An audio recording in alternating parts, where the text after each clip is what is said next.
Okay, we're back. I'm your host, BKP.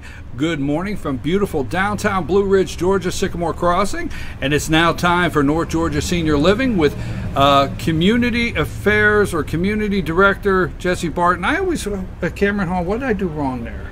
Just call me a marketing person. Marketing person, That's Cameron easier. Hall, Jesse Barton, North Georgia Senior Living. And joining us again here, Georgia Speaker of the House, David Ralston.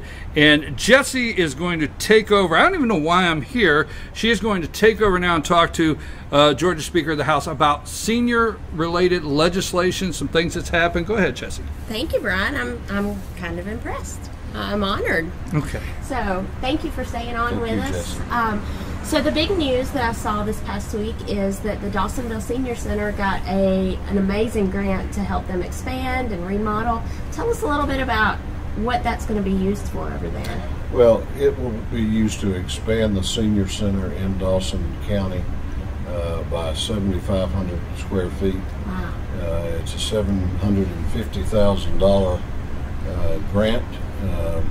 You know, as we all know, Dawson County is really growing, and senior population's growing.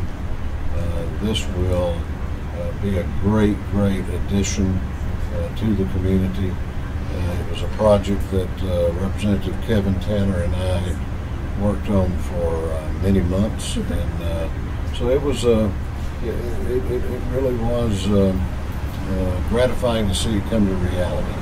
Well, I know the seniors over in Dawsonville will definitely benefit. I've had the opportunity to work in that center a little bit, and they've got some great folks. They do. They've got some great seniors. There's some fun ones over there. Right. So I'm excited for them to be able to have that opportunity, and thank you for the hard work for going into that.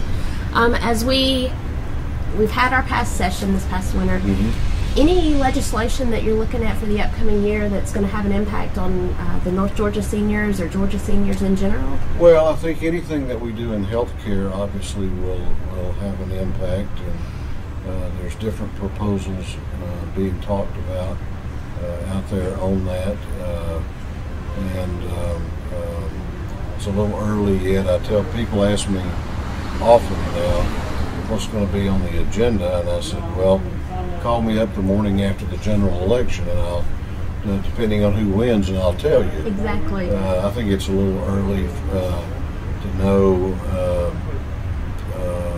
what the new governor is going to propose.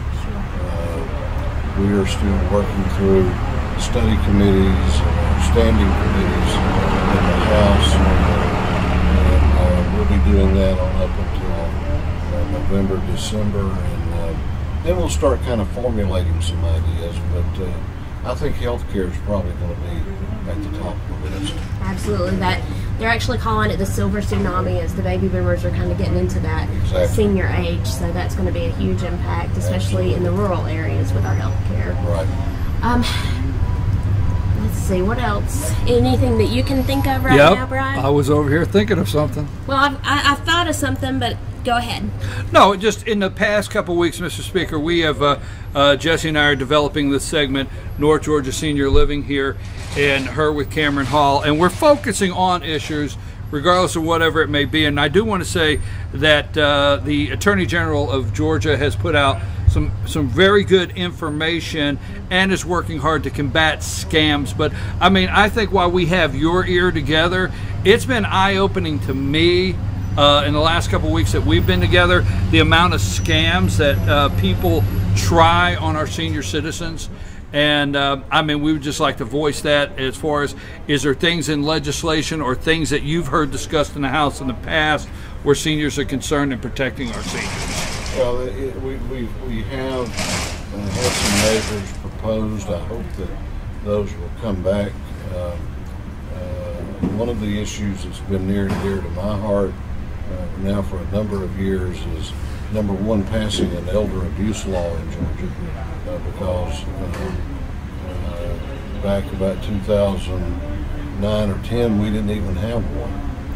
So we passed that. We refined it as we have gone forward to get at the problem of people who abuse senior citizens. I mean, what a disgusting behavior to get into. So I think obviously a spin-off of that will be the issue of scams, and it's something that we are going to have to, I think, pass some legislation to deal with. Well, you know, I actually just wondered why we had the opportunity with you here. It's been amazing to me, and I was kind of shocked at the number of scams that especially are, and I think what's difficult in legislation is when people are reaching in from other states and taking advantage of our seniors, whether it be telemarketing or things like that. But it's eye-opening once you start looking at some of the data. It really is. So, okay, Right. Was that okay? That was perfect. Okay, I'm just glad checking. I wanted to make sure you were Yes. okay with that. We actually stumbled upon the Attorney General's Consumer Protection site, so that was a wealth of information for both of us. We were excited to see it, but Attorney General Chris Carr has made a real priority out of this issue, and I want to commend him for that, because it was something that was overdue. right. And he's done a great job with the booklet that's available that seniors can call in and get and have mailed to them, and just the identity theft information. It was a great site, and I talked to his office, and they're very excited about getting that word out. So we're very thankful for that. But in listening to your previous segment, we've talked about voter turnout. This weekend is Grandparents' Day. How can the seniors talk to this generation of their grandchildren and encourage them to get out and learn to vote and learn to, read about the issues and take a stance and come out and vote? How can grandparents really have a hand in that and encourage this generation to be more involved? I think they can teach them about how special this country is, and some of the challenges that we have experienced. I know I am just now finishing reading a book on D-Day. How you can read about what happened in Normandy at the end of, or near the end of World War II, and not come away with such a deep appreciation for that generation and for those people, and for what motivated them, is the same thing that ought to motivate young people today. So I think that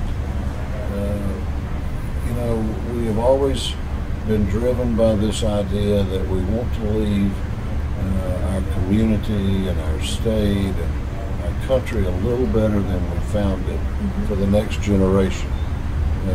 And I think we've been able to do that.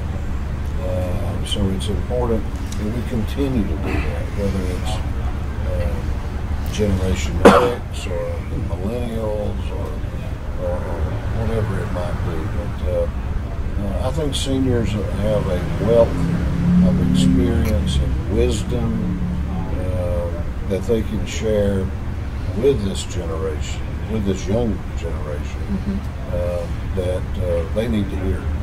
Absolutely. Every day I get to talk with folks at Cameron Hall. I've got several World War II veterans that were near Okinawa, and to hear the pride that they have in our country, and the ones that were not able to serve due to medical reasons, it was almost, they were shamed almost. They were embarrassed and felt horrible that they couldn't serve our country. And so I think that patriotism needs to make a trickle back down to the generation. So maybe the grandparents this weekend on Grandparents' Day. Well, sometimes at that age, the children don't listen so much to the parents, but they'll sometimes sit down and talk with the grandparents. So there's good.